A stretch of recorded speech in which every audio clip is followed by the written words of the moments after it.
It is dumping in the mountains and ski season is here. But, you know, the cost of gear, equipment, passes can really add up. So we want to take some of that financial stress out of your next trip to the slopes. Joining me now, Northwestern Mutual financial expert Julie Prince is here with tips to budget for ski season. Julie, good morning to you.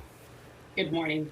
All right, so before we get into the ways that we can save, how much does the average person spend during skiing and snowboarding season? Per day or for how many days? Just overall. Do you have any numbers on that? Well, the cost per day ranges between $95 and $125 a day, depending on which resort you go to. Some resorts will give you discounts if you go during the week, and then night skiing is even cheaper. So, right. And so what would you say is the best investment for folks planning to spend a lot of time in the mountains? The best investment is plan early. So our research has shown, and my personal experience is, if you buy your passes online, you save on some websites up to 20%. If you plan now for next fall, so do your budget for the year, and you might have to give up some nights out, you might have to save in other areas of your budget, but if you buy online and you buy early, some resorts will even give you a discount if you buy more than 7 days in advance online. You can get up to 20% off. So be early and plan. That's the best advice I can give you to save money for skiing. The other thing is... Oh, go ahead. Oh, go ahead. That's okay. No, you are the guest. I interrupted you. Please, go ahead. Fill us in. The other thing we found in researching our local area is if you can go carpool with some buddies, it might be cheaper. You can take a ski bus. You can buy a pass for up to $10 a day. That's a really cheap way to go with the gas prices now. Take your lunch, take your snacks. It's costly to buy lunches up at the resorts, but if you plan ahead and pack your lunch the night before, get up there early. A lot of the ski hills will stop the ski runs by 2 o'clock, and then they'll start charging a twilight cost for the night skiing earlier in the afternoon. So get up there early to get the best value you can out of the all-day pass. You bet. Get the best bang for your buck. So what should folks expect to spend the most cash on, the very most expensive parts? Like in my experience, a good pair of boots, for example, like, you know, 10 years, you know, you should be good to go with a quality pair of boots. That's a great investment. Maybe. If you ski 10 to 12 to 15 times a year, your boots may not last you 10 years, but you hit on a great point.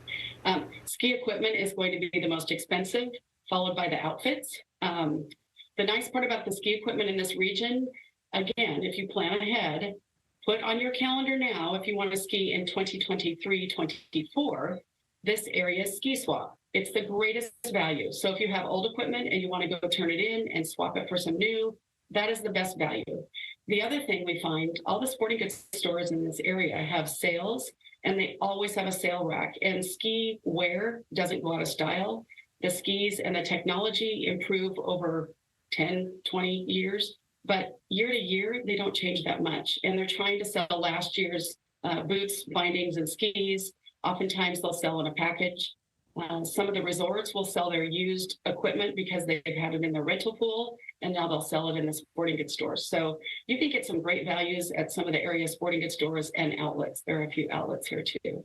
So, and another thing that I've noticed, Julie, if I'm going to a resort, let's say I'm going up to Whistler or something, sometimes if I'm flying somewhere, it costs money to check my stuff. You know, I want to bring my boots, so maybe I have that and a carry-on and some other stuff, but I don't bring my skis. I can get demos at the resort, and then I don't worry about banging up my equipment while I'm out there maybe hitting a rock or something at these resorts. So that's actually a little bit of a money saver I've just discovered in the last year. Any other final tips on budgeting during ski season?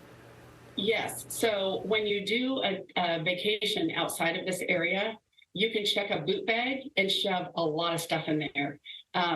So renting the equipment on the hill is probably a little higher priced than if you find a local place, like in Vancouver, for instance. If you're going to Whistler, you may find a sporting goods store in Vancouver. You can rent skis, boots, poles before you head up to the mountain and rent them for like 3 days versus waiting until you get up to the mountain and then renting there.